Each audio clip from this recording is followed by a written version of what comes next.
Alright, so Hellboy Blood and Iron. I think this is probably my favorite movie out of the two. Um, I'm not gonna. My last review wasn't intended in any way to bash Sword of Storms by just skimming over it real quick. My review pretty much reflects what I thought of the movie. It's not bad, it's just a straightforward monster fight all the way through, and that's pretty much why my review was as short as it was. This one might actually be, 6-7 minutes long in all total, because there's so much in this movie I want to talk about. Hellboy, Liz, and Abe all return for this movie, and we also get John Hurt back into the Hellboy mythos as Professor Broom. Like I said, the movies aren't connected to the live-action movies in any sense. This is sort of its own universe, and while Professor Broom is dead in the live-action universe, here, hey, he can be alive. Much of this movie is a vampire movie. It's actually inspired quite heavily by Wake the Devil. I'm not going to call it an adaptation because really, like the first Hellboy movie, it's not really so much, in my opinion, an adaptation of the source material as it is inspired by it. Things were heavily changed up, and they had some ideas kind of bounce over in here. So it's that's pretty much what it is to me. This story actually is told in two parts. One takes place in the span of a single night at this haunted hotel that all of the top dogs of the BPRD are sent to investigate as sort of a political favor for this billionaire named Oliver Trumbold, who suspiciously is drawn very much like David Xanatos from Gargoyles without a ponytail. They're sent to investigate because there have been all these strange hauntings reported. There is a very small bit of background given on how strange the place is in first off, but it's become increasingly haunted when Trumbold decides to bring all these relics of a vampiress named Elizabeth von Trusco, who is a ripoff of Elizabeth Bathory, to his hotel as a tourist attraction. And basically it's entirely revealed to be a plot by a couple of witches to bring her back to life. And we also eventually get a huge battle at the end of the movie with Hellboy facing off against Hecate, who has her animated debut. Cree Summer voices her. The voice is alright, but the fight those two have at the end of this movie is just tearing the shit up out of this hotel, and it's really awesome. And this movie is also much more graphic than what Sword of Storms was. There was hardly any blood at all in Sword of Storms.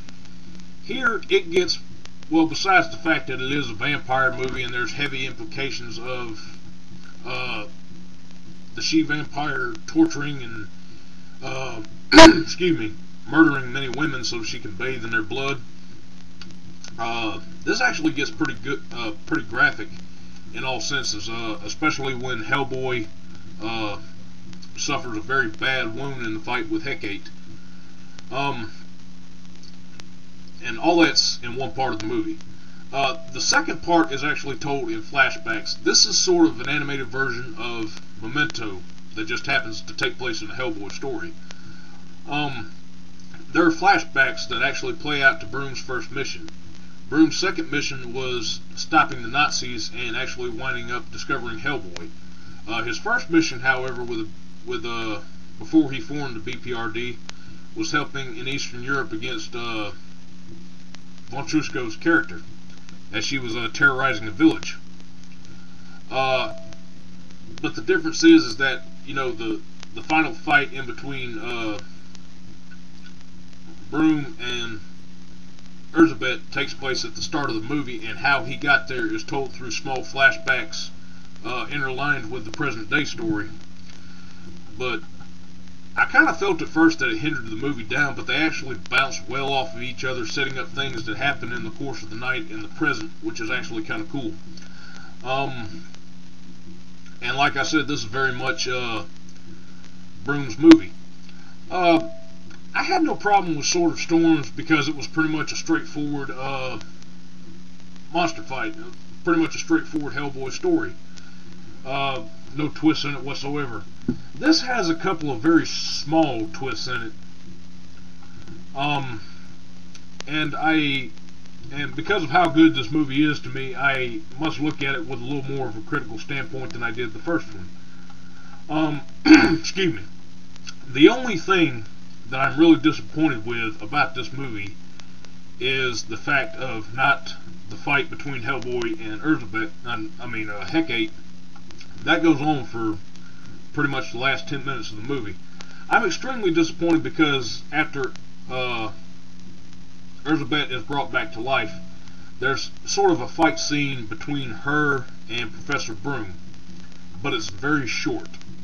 And that's my only annoyance, is that they kind of built up this character, and after she shows up, she's defeated just like that. But aside from that little qualm, this is an excellent movie. I'd probably say I have to favor this, like if I had to rank all 4 of the Hellboy movies together, this one would be my top 2 behind the Golden Army, with Hellboy 1 and Sword of Storms being 3rd and 4th respectively. This is a very good movie, like I said. I actually highly recommend you check it out, and you also have a little more features in this movie than you do on the last one. There's actually a couple of short stories that contain Hellboy. One is an animated version of him called The Iron Shoes, which is him fighting a troll, which is all of about 3 minutes, but it's still a damn good short. And a webcomic called the Penangolin, which is a sort of blood and guts monster. I won't spoil it too much, but it's an interesting e-comic that they have on here that you need to read. And yeah, that's pretty much my review. I love this movie, and you should too once you've checked it out.